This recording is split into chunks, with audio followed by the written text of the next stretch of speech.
This is Miller Philosopher. Pop quiz. Why didn't the Northern Dúnedain migrate into Gondor after Angmar had destroyed their last kingdom? I mean, think about it. Their capital, gone. Their armies, gone. Their king, missing. And Gondor was right there, richer, safer, and still ruled by their own kin. It was Gondor and the Noldoran elves, after all, that had eliminated Angmar in the first place, after their own kingdom had been destroyed. So, why didn't they go? Why didn't they move? The surface, it seems, is kind of obvious. In Tolkien's world, migration and cultural blending happens all the time. Elves and men gathered at the Mounts of Sirion in the First Age, after all, when their realms had fell to Morgoth's forces. And even in our world, endangered peoples merge into larger societies for survival. So then, why not the Dúnedain? What kept them in the shadows for nearly a millennium? To begin with, Gondor and Arnor were sister realms. Yes, they shared Númenorian blood, but by the time Angmar arose, they were culturally worlds apart. The old alliances, while not completely dead, had absolutely grown cold after the War of the Last Alliance. Each evolved separately as the Third Age continued, with Arnor fracturing into three smaller kingdoms, and Arthedain, the last one standing, developing its own identity, its own line of kings, loyalties, and so on. Trade with Gondor may have happened somewhat, but barely, and rumors traveled, but that was about it. People didn't. Both groups of Dúnedain were essentially content to stay in their own lane. When Fornost was destroyed, Gondor's reinforcements didn't arrive for over a year of running, a year of hiding, a year of trying to avoid genocide, and a year of watching everything they knew burn to rubble and to ash.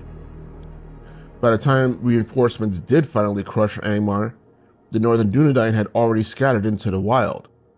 Stay low, stay hidden, stay safe. Survival was now paramount. Their king was missing. Their cities were gone, and their culture was reduced to a handful of elders and a single surviving royal family, which itself was now endangered. This is the part I think that most people skip over. The prophecy surrounding Aragorn's birth was top secret. Only the chieftains and a few elders knew the royal bloodline basically still existed, much less anything about the prophecy itself. They had become the only thing holding any sense of their once great culture together. The average Ranger family had no idea. The secret wasn't something they would speak about carelessly, so the average Ranger family would not have known about it, even though they certainly would have known about the chieftains. So then what about post-war, after Angmar had been defeated? For certain, the Allied army would have known that there were still Dúnedain alive. Some may have even fought with them. The appendices seem to imply, however, that Arnor, who led Gondor, either did not know of any other survivors, or that the few survivors he did find and or fought with returned with the army of Gondor to the south, and thus would have been assimilated. Either way, as an independent culture and people, the Dúnedain in the north would seem to be extinct to the Gondorians. This is often what happens in the real world, where cultures are either overrun or migrate into larger cultures. They simply get absorbed and basically their culture becomes extinct, even if not necessarily violently. That being said, Elrond of the elves knew, and maybe a few other high-ranking elves as well. But the rank-and-file elven soldier saw only ruins and corpses, basically. The majority of the Northern Dúnedain had fled into the shadows and chose to stay there. And the chain of command that they had left had never given an order for the rest of their people to reveal themselves and migrate south to better lands. Simple as that.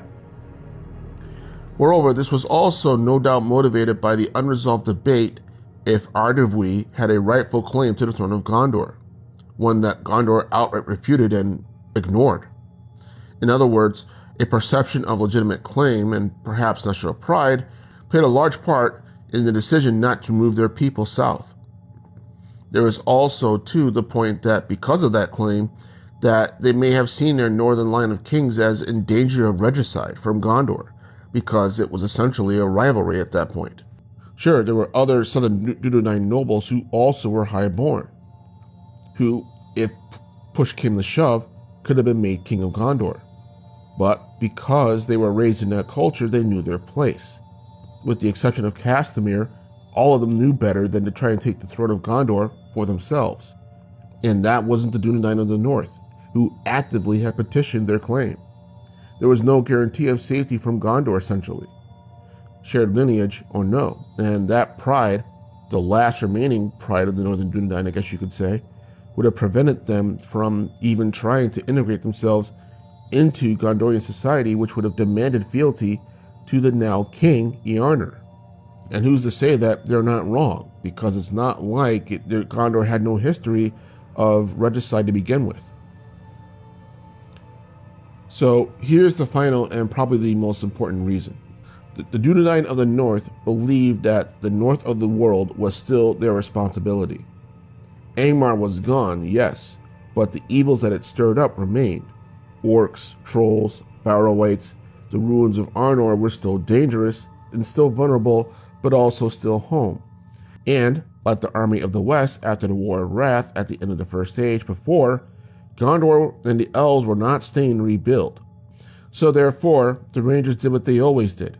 They stayed, they guarded, and they endured. In this, ironically, they were the most like the Gondorians themselves, who also shared a sense of responsibility regarding their own territories that they had to defend, even if they could also move themselves. So Tolkien never explicitly tells us after the War of the Ring whether the Rangers actually rebuilt their old cities into reunited kingdoms, or if they still chose to remain up north and live there with a ragtag lifestyle that had been forced upon them for so long. But even with that mystery still hanging overhead, that's why the Dúnedain never migrated south, not because that they couldn't, but because they wouldn't. Cultural differences, loyalty to the chieftains after the fall of their kingdom, and fear of what was left of their line of kings would fall to internal betrayal from Gondor if they had. This is the Miller Philosopher. Have a good day.